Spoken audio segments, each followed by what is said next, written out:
അടിയന്തര പ്രമേയം നൽകാതെ അസംബ്ലി തുടങ്ങിയ നിമിഷം തന്നെ പ്രതിപക്ഷ നേതാവ് അത് കലക്കാനാണ് ശ്രമിച്ചത്.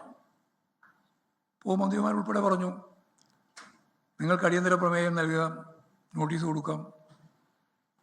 പക്ഷേ അടിയന്തര പ്രമേയത്തിന് നോട്ടീസ് കൊടുത്താൽ ഈ പറഞ്ഞ സോണിയാഗാന്ധിയുടെ ഉൾപ്പെടെ പ്രയാർ ഗോപാലകൃഷ്ണൻ്റെ കാലത്തെ സംവിധാനം ഉൾപ്പെടെ കൊടിമരം ഉൾപ്പെടെ വാഹനം ഉൾപ്പെടെ എല്ലാം ചർച്ച ചെയ്യപ്പെടുമെന്നുള്ളതുകൊണ്ട് അതിന് തയ്യാറാവാതെ അസംബ്ലി തന്നെ ഒഴിവാക്കി ഓടിപ്പോകുന്ന ചിത്രമാണ് നമ്മൾ കണ്ടത്.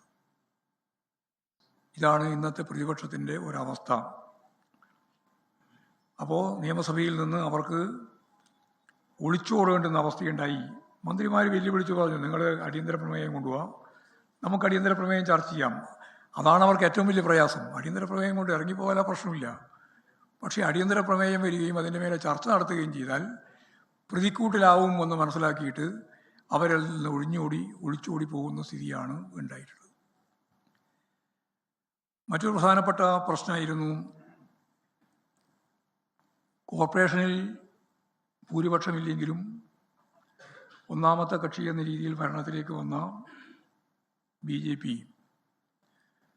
ഞങ്ങൾ കേരളത്തിൻ്റെയും പ്രത്യേകിച്ച് അതിൻ്റെ കേന്ദ്ര ബിന്ദുവായ തിരുവനന്തപുരത്തിൻ്റെയും സമഗ്രമായ വികസനത്തിന് പ്രധാനമന്ത്രി വന്ന് ഒരു ബ്ലൂ പ്രിൻ്റ് തയ്യാറാക്കി ജനങ്ങളുടെ മുമ്പിൽ അവതരിപ്പിക്കും എന്നവർ പറഞ്ഞിരുന്നു. വികസന പാക്കേജ് പ്രഖ്യാപിക്കും എന്നും BJP പ്രഖ്യാപനം നടത്തിയിരുന്നു. പ്രധാനമന്ത്രി വന്നു എന്നുള്ളതും പ്രധാനമന്ത്രി രാഷ്ട്രീയമായൊരു പ്രസംഗം നടത്തി പോവുകയും ചെയ്തു എന്നുള്ളതും എല്ലാവർക്കും അറിയാം. ചൂരൽമല ദുരന്തമുണ്ടായപ്പോൾ അവിടെ എത്തിയ പ്രധാനമന്ത്രി വരുമ്പോഴും തിരിച്ചു പോകുന്നതിന് ശേഷവും കേരളത്തിലെ ജനങ്ങളുടെ പ്രതീക്ഷ ദുരന്തവുമായിട്ട് ബന്ധപ്പെട്ട് എന്തെങ്കിലും സാമ്പത്തിക സഹായം കേന്ദ്ര ഗവൺമെൻറ്റിൻ്റെ ഭാഗത്തുനിന്ന് പ്രധാനമന്ത്രി തന്നെ നേരിട്ട് സന്ദർശിച്ച പശ്ചാത്തലത്തിൽ ലഭിക്കുമെന്നായിരുന്നു. ഒന്നും ലഭിച്ചില്ല എന്നുള്ള അനുഭവം നമ്മുടെ മുമ്പിലുണ്ട്. അതേപോലെയുള്ള ഒരു അനുഭവമാണ് കൊട്ടിഘോഷിച്ച് കൊണ്ടുവന്ന ഇന്ത്യൻ പ്രധാനമന്ത്രി തിരുവനന്തപുരം സന്ദർശിച്ച് ഒരു കാര്യവും പ്രഖ്യാപിക്കാതെ വികസനത്തിൻ്റെ കാര്യം മിണ്ടാതെ ഒരു രാഷ്ട്രീയ പ്രസംഗം നടത്തി പോകുന്ന നില ഉണ്ടായിട്ടുള്ളത്.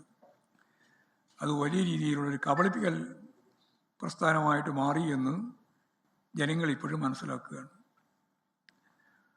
മറ്റൊരു പ്രധാനപ്പെട്ട സംഭവം വിഴിഞ്ഞം തുറമുഖത്തിൻ്റെ 2ാം ഘട്ടം ഉദ്ഘാടനം ചെയ്തു എന്നുള്ളതാണ്. 2ാം ഘട്ടം ഉദ്ഘാടനം ചെയ്തപ്പോൾ കണ്ട വേറൊരു കാര്യം, 2ാം ഘട്ടവും 3ാം ഘട്ടവും 4ാം ഘട്ടവും കൂടി ഒറ്റ ഘട്ടമായിട്ട് പൂർത്തിയാക്കാൻ കഴിയും എന്നുള്ളതാണ് ഇപ്പോൾ കാണുന്ന ചിത്രം. ഇത് ലോക ചരിത്രത്തിൽ തന്നെ അത്യപൂർവമായ സംഭവമാണ്. ഒരു കൊല്ലം കൊണ്ട് ലോകത്തെ തന്നെ ഏറ്റവും ശ്രദ്ധേയമായ ഒരു സീപോർട്ടായി തുറമുഖമായി വിഴിഞ്ഞം മാറിക്കഴിഞ്ഞു. അതിൻ്റെ പ്രവർത്തനം ആരംഭിച്ച 2024 ഡിസംബർ 3-നാണ്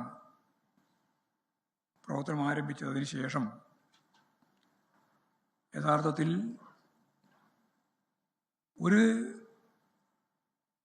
തുറമുഖത്തിനും ലഭിക്കാത്ത രീതിയിലുള്ള സ്വീകാര്യത നമുക്ക് ലഭിക്കുകയുണ്ടായി. 15.13 ലക്ഷം TMU കൈകാര്യം ചെയ്തു എന്നതാണ് ഇപ്പോൾ പറഞ്ഞ ഏറ്റവും പ്രധാനപ്പെട്ട ഒരു കാര്യം.